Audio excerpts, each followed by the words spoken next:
Bonsoir.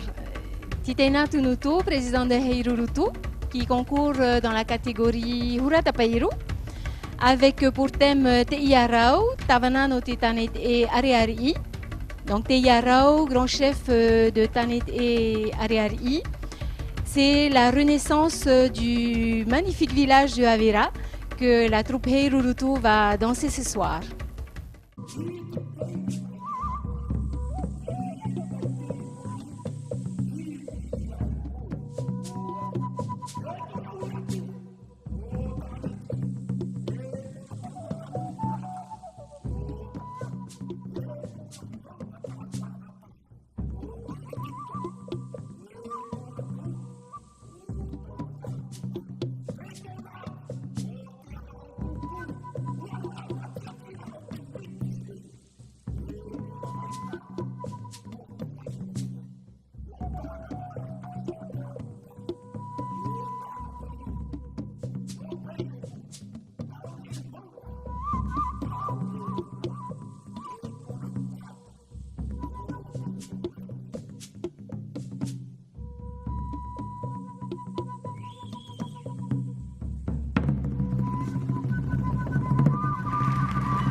Whahua te arau I tōna ai, whahua te arau I tōna ai, whahua te arau I tōna ai, whahua te arau I tōna ai, te tamapapa hoa no te uima, I whirihi ai te hatamano, o te ari ari I. Whahua te arau I tōna ai, whahua te arau I tōna ai, te tamapapa hoa no te uima, I whirihi ai te hatamano, o te are are I. Ura pupu te I na te ari, ia I o whaho mai te plau, o te nunai mau I te hototo, o te nuna tāni te rā. O te nunai mau I te hototo, o te nuna tāne te rā. Ura pupu te I na te ari, ia I o whaho mai te plau, o te nunai mau I te hototo, o te nuna tāni te rā. O te nunai mau I te hototo, o te nuna tāne te rā. Ura mā te ari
Je m'appelle Victoire Dimon, je dirige le groupe Teremonawai.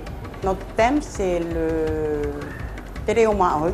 J'ai trouvé que nos filles, à nous, ne parlaient pas très bien le tahitien parce que à chaque fois qu'on leur faisait une petite animation en tahitien, il fallait toujours leur expliquer ce que ça voulait dire. Donc, on est tombé sur cette chanson, ça nous a plu et on a pris ce thème.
te reo te maori e.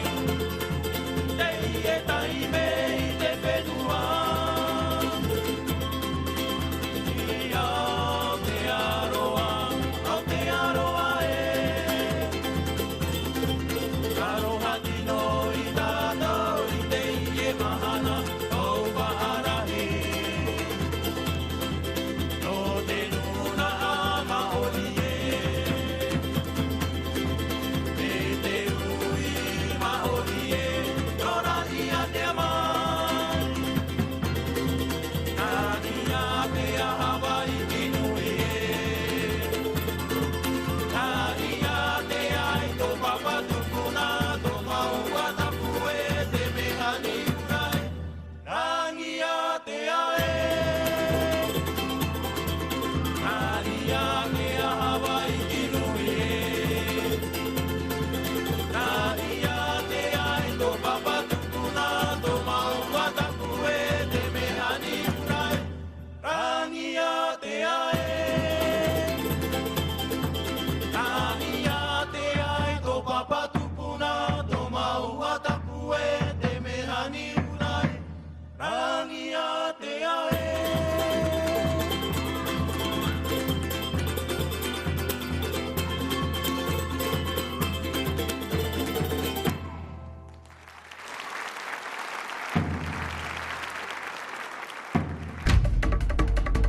Bonsoir, donc je m'appelle Apetei. Ce soir, je vous présente le groupe Huramai qui va faire revivre la chanson No Te Here Neie, qui est la chanson du spectacle Te Manu Tane qui a été joué en 1990 par Maika. Et ce soir, donc Maika est avec nous. Elle va faire revivre cette chanson que nous allons vous interpréter, pleine d'émotions, d'amour, de Taharoanui pour Tehina, mais aussi pleine d'émotions puisque nous allons nous retrouver après des années de danse ensemble. Nous nous sommes perdus de vue puisque nous avons fait notre petit chemin de vie, mais ce soir nous revenons sur scène ensemble et c'est avec une très grande émotion que nous revenons et nous espérons que cette émotion sera partagée avec vous.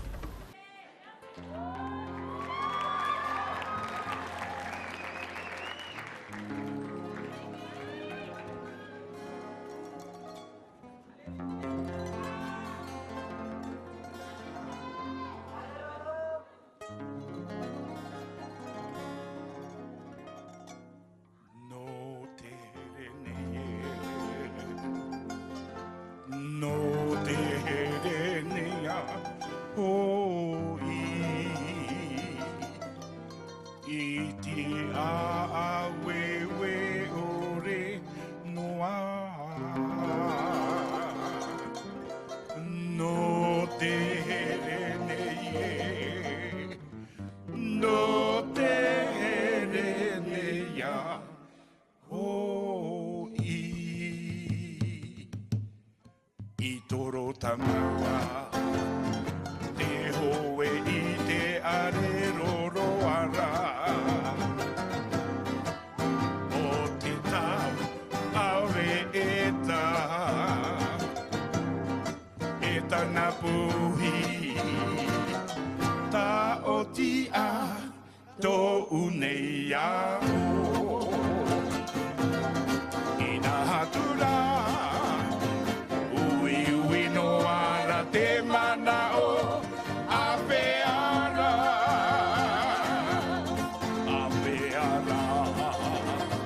O i te poro i na urei e. E pato haamahai atua.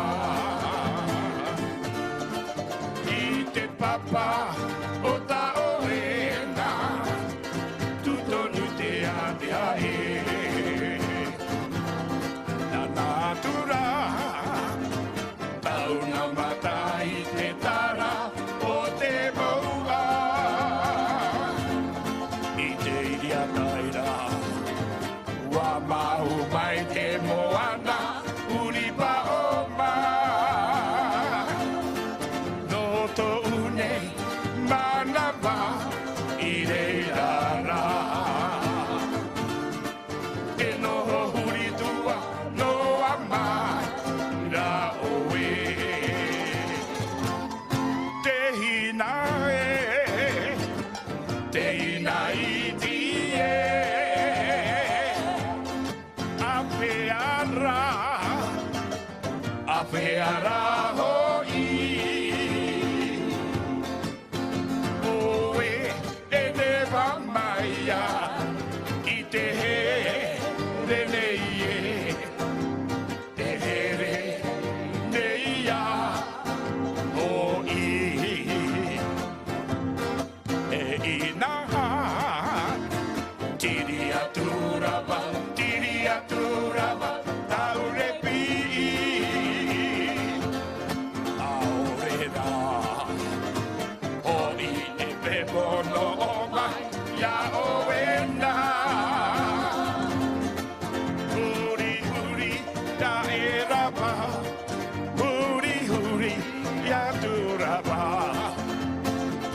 e pi'i hua atura i te marae tahiri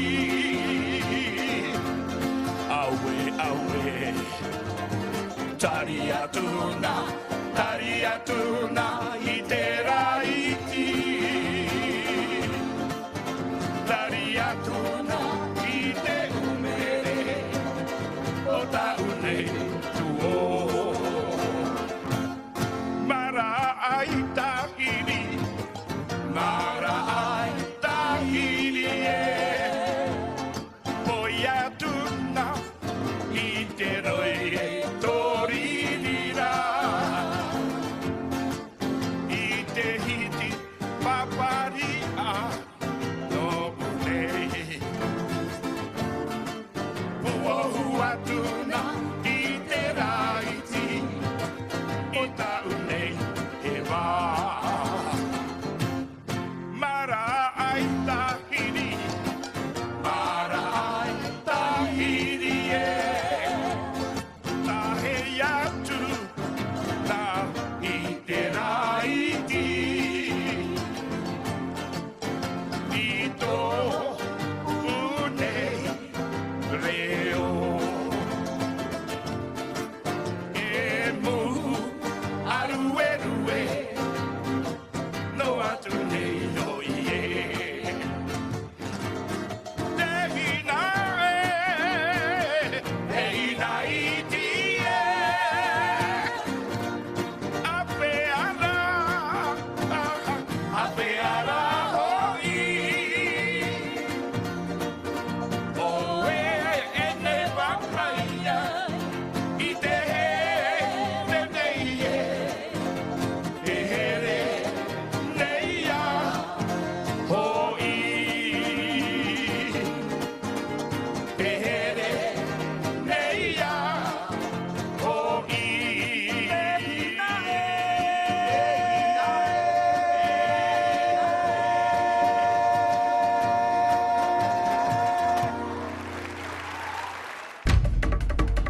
Je m'appelle Tui Hoyori et je suis président du groupe Manohiva.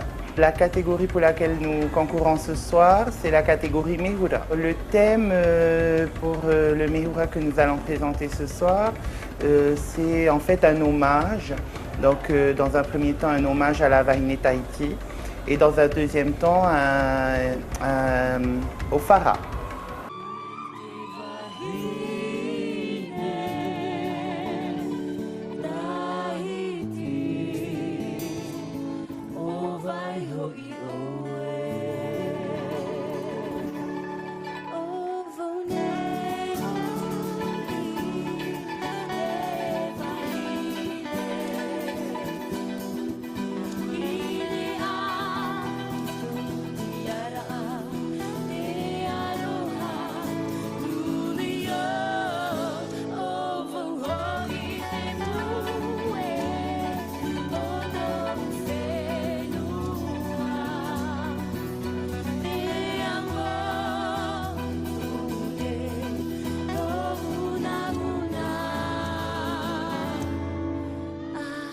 You're my